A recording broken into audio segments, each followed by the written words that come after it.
ბათუმში დასრულდა ბერძნულ-რომაულ ჭიდაობაში რესპუბლიკური ტურნირი კადეტებს შორის. ტურნირი დამსახურებულ მწვრთნელებს ევროპის ჩემპიონს ლევან შაბაძეს და გინესის რეკორდსმენს დიმიტრი ქინქლაძეს მიეძღვნა.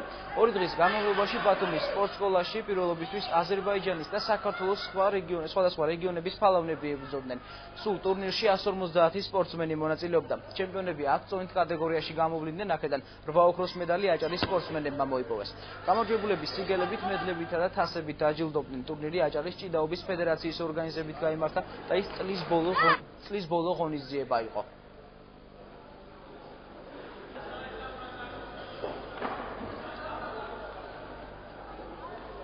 აბა, შემიშია. 150 მონაწილე იყო ჩამოსული აზერბაიჯანიდანაც იყო და საქართველოს რეგიონებიდან. მნიშვნელოვანი იმით აისახება, რომ რაც მეტი ტურნირი ჩატარდება, მეტი გაეჯერება კარგი და